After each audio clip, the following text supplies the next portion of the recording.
Hello guys, അപ്പോൾ നമ്മൾ നോക്കാനായിട്ട് പോകുന്നത് ഈ ഫുട്ബോളിൽ തന്നെ ടോപ്പ് 10 ബെസ്റ്റ് സെറ്റിംഗ്സ് ആണ്. സോ ഈ ഒരു സെറ്റിംഗ്സ് മാറ്റുന്നതിലൂടെ നിങ്ങളുടെ ഗെയിം പ്ലേ വരുന്നുള്ള മാറ്റം നിങ്ങൾക്ക് ഈ ഒരു വീഡിയോ കണ്ടു കഴിയുമ്പോൾ മനസ്സിലാവുന്നതായിരിക്കും. ഇപ്പോഴത്തെ നിങ്ങളുടെ ലെവൽ എന്ന് പറയുന്നത് ഏകദേശം ഒരു 50% അല്ലെങ്കിൽ 40% ആണെങ്കിൽ ഈ ഒരു വീഡിയോ കണ്ടതിന് ശേഷം അതൊരു 70-75% ഇമ്പ്രൂവ് ആണെന്നുള്ള കാര്യം 100% ഉറപ്പാണ്. അതുകൊണ്ട് തന്നെ വീഡിയോ മുഴുവൻ കാണാൻ ശ്രമിക്കുക. ഓക്കെ, അപ്പോൾ എന്തായാലും നമുക്ക് ടിപ്സ് ആൻഡ് ട്രിക്സിലോട്ട് പോകാം. അപ്പോൾ നമ്മൾ ഗെയിമിലെ സെറ്റിംഗ്സിലോട്ട് വന്നിട്ടുണ്ട്. ഇവിടെ പോയിട്ട് പ്ലേ സെറ്റിംഗ്സിൽ നമ്മൾ എടുക്കുന്ന സമയത്തായിരിക്കും നമ്മൾ ബാക്കി സെറ്റിംഗ്സ് ഒക്കെ മാറ്റേണ്ടതെന്ന് പറയുന്നത്. ഇവിടെ നോക്കുന്ന സമയത്ത് സ്മാർട്ട് അസിസ്റ്റ് ഉണ്ട്, അതുപോലെ തന്നെ control type, directional stick type, change, movement, input range, അങ്ങനെ കുറേ സംഭവങ്ങൾ കാണാൻ സാധിക്കും. ഇതൊക്കെ എന്താണെന്ന് ആദ്യം മനസ്സിലാക്കണം. അതിനുശേഷം മാത്രം ഓരോ സെറ്റിംഗ്സ് മാറ്റാൻ ശ്രമിക്കുക. അല്ലെങ്കിൽ നിങ്ങളുടെ ഗെയിമിലെ നല്ല രീതിയിൽ തന്നെ ഇത് ബാധിക്കും.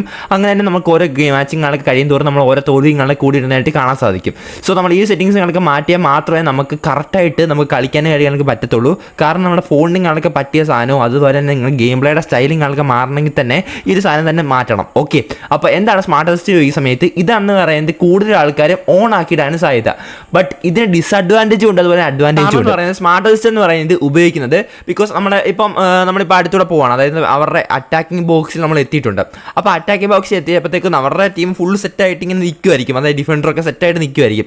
അപ്പോഴായിരിക്കും നമ്മൾ ഈ സ്മാർട്ട് അസിസ്റ്റ് കൊണ്ട് ചെല്ലുന്നത്. സ്മാർട്ട് അസിസ്റ്റ് എന്തെന്ന് വെച്ചൊരു ഏകദേശം ഒരു സ്ക്രിപ്റ്റ് പോലെ, നമുക്ക് അറിയാലോ, കൊണമി അറിയാലോ, ആ ഒരു സ്ക്രിപ്റ്റ് പോലെ തന്നെ പെട്ടെന്ന് അകത്ത് നിൽക്കുന്ന ഏതെങ്കിലും പ്ലെയറിൻ്റെ കാലിലോട്ട് ബോൾ എത്തിക്കും. അതുപോലെ നമുക്ക് പെട്ടെന്ന് തന്നെ ഗോൾ അടിക്കാൻ പറ്റും. നമ്മുടെ ഭാഗത്ത് നോക്കുന്ന സമയത്ത് അത് നല്ല അടിപൊളിയായിട്ടൊരു സംഭവമാണ്. ബട്ട് അവരുടെ ഭാഗത്ത് നോക്കുന്ന സമയത്ത് അത് വേറെ എന്തെങ്കിലും ഒരു രീതിയിലൊക്കെ ആയിപ്പോകും. ഒരു കാര്യം പറയുന്ന സമയത്ത് നമ്മളിപ്പം എന്താണ് നമ്മുടെ ഡിഫൻസിന് അങ്ങോട്ട് നമ്മുടെ ബോൾ വന്നു, അപ്പോൾ നമുക്ക് പെട്ടെന്ന് ക്ലിയർ ചെയ്യാൻ പറ്റിയില്ല. അപ്പോൾ സ്മാർട്ട് അസിസ്റ്റ് ഓൺ ആയിരുന്നെങ്കിൽ നമുക്ക് ക്ലിയർ ചെയ്യാൻ പറ്റിയേനെ പെട്ടെന്ന് തന്നെ. അപ്പോൾ ഡിഫൻസിൻ്റെ സൈഡിലോട്ട് വരുന്ന സമയത്ത് നമുക്കൊരു ഹെൽപ്പുമാണ്, അതുപോലെ തന്നെ നമുക്ക് അറ്റാക്കിൻ്റെ സൈഡിലോട്ട് വരുന്ന സമയത്ത് അതൊരു ദോഷവുമാണ് വേറൊരു രീതി പറയുവാണെങ്കിൽ. പക്ഷേ കൂടുതൽ ആൾക്കാർ ഇപ്പോൾ ഡിവിഷൻ മാച്ചിൽ ഇപ്പോൾ സ്മാർട്ട് അസിസ്റ്റ് ഓൺ ആക്കി കളിക്കുന്നുണ്ട്. സോ അതിൻ്റെ കാരണമൊന്നും അറിയത്തില്ല, പക്ഷേ കൊണമി പറയുന്നത് കുറച്ച് ആൾക്കാർ മാത്രമേ കളിക്കുന്നുള്ളതെന്നാണ്. അടുത്ത നമ്മൾ മെയിനായിട്ട് ശ്രദ്ധിക്കേണ്ട ഒരു കാര്യമാണ് കൺട്രോൾ ടൈപ്പ്. കൂടുതൽ ആൾക്കാർ ഇപ്പം വിർച്വൽ പാഡിലാണ് കളിക്കാൻ സാധ്യത, എങ്കിൽ പോലും കുറച്ച് ആൾക്കാരെങ്കിലും നമുക്ക് അല്ലാതെ ടച്ച് ആൻഡ് ഫ്ലിക്ക് വഴി കളിക്കാൻ സാധ്യതയുണ്ട്. ഓക്കെ, ടച്ച് ആൻഡ് ഫ്ലിക്ക് എന്ന് പറയുന്നത് ഈ ഒരു വിർച്വൽ പാഡിനെക്കാളും കുറച്ചും കൂടി ഡിഫിക്കൽട്ട് ആണെന്ന് പറയാൻ പറ്റും. കാരണം എന്ന് പറയുന്നത് ടച്ച് ആൻഡ് ഫ്ലിക്ക് എന്ന് പറയുന്നത് നമുക്ക് എന്താണ് ഫുൾ കാണാം, അതായത് നമുക്ക് ഗ്രൗണ്ടിൻ്റെ ഫുൾ ഏരിയ കാണാൻ പറ്റും. അതേസമയം നമ്മൾ വിർച്വൽ പാഡ് ഇടുന്ന സമയത്ത് പാഡ്സിങ്ങളിലൊക്കെ നമുക്ക് കാണാൻ സാധിക്കും. സോ അതുകൊണ്ട് തന്നെ കൂടുതൽ ആൾക്കാർ ഇപ്പം ഇടാൻ സാധ്യതയുള്ളത് വിർച്വൽ പാഡ് ആയതുകൊണ്ട് തന്നെ ഞാൻ അതിനെപ്പറ്റി കൂടുതൽ പറയുന്നില്ല. ഇത് സംഭവമാണ് ഡയറക്ഷണൽ സ്റ്റിക്ക് ടൈപ്പ്. ഇതെന്ന് പറയുന്നത് ഫിക്സഡ് ഉണ്ട്, മൂവ് ഉണ്ട്, ഓഫ് ഉണ്ട്. അപ്പോൾ എന്താണ് ഫിക്സഡ് എന്ന് ഈ സമയത്ത് നമ്മുടെ കൺട്രോൾ പാഡ്, അതായത് നമ്മുടെ ലെഫ്റ്റ് ഹാൻഡ് സൈഡിൽ ഇരിക്കുന്ന ആ ഒരു കൺട്രോൾ പാഡ് ഫിക്സ് ആയിട്ടിരിക്കണമെങ്കിൽ നമുക്ക് ഫിക്സഡ് വെക്കാം, അതുപോലെ തന്നെ മൂവ് ആയിട്ടിരിക്കണമെങ്കിൽ നമുക്ക് മൂവ് വെക്കാം, അല്ലെങ്കിൽ ഓഫ് ആണെങ്കിൽ അത് ഓഫ് ആക്കാൻ പറ്റും. സോ ഓഫ് ആക്കാതിരിക്കുന്നതാണ് ഏറ്റവും നല്ലതെന്ന് പറയുന്നത്. നമുക്ക് ഒന്നെങ്കിൽ ഫിക്സ് വെക്കാം അല്ലെങ്കിൽ മൂവ് വെക്കാം. നിങ്ങൾ എല്ലാം ട്രൈ ഔട്ട് ചെയ്ത് നോക്കുക. അപ്പോൾ നിങ്ങളുടെ ഗെയിം പ്ലേക്ക് ഏറ്റവും ബെസ്റ്റ് ആയിട്ട് തോന്നുന്നത് എന്താണെന്ന് വെച്ചാൽ അത് വെക്കാൻ ശ്രമിക്കുക. കെർസർ ചേഞ്ച് എന്ന് പറയുന്നത് നമുക്ക് അസിസ്റ്റന്റ് ഉണ്ട്, സെമിയോട്ട് ഉണ്ട്, മാനുവൽ ഉണ്ട്. ഏറ്റവും നല്ലതെന്ന് പറയുന്നത് മാനുവലാണ്. കാരണം എന്ന് പറയുന്നത് നമുക്ക് മാനുവൽ നല്ല രീതിയിൽ തന്നെ ഡിഫൻസിങ് കളിക്ക് സെറ്റ് ആക്കാൻ പറ്റും. അതേസമയം അസിസ്റ്റന്റ് മോശമാണെന്നല്ല പറയുന്നത്, അസിസ്റ്റന്റ് കളിച്ച് പഠിച്ചതിന് ശേഷം മാത്രം നിങ്ങൾ മാനുവലോട്ട് പോരാൻ ശ്രമിക്കുക. അസിസ്റ്റന്റ് എന്ന് പറഞ്ഞാൽ കുറച്ച് ഏഴ് സഹായം കണക്ക് നമുക്ക് കാണും. അതുപോലെ തന്നെ മാനുവൽ എന്ന് പറയുമ്പോൾ നമുക്ക് സ്വന്തമായിട്ട് തന്നെ നമുക്ക് ചേഞ്ചിങ് കളിക്ക് വരുത്താൻ പറ്റും.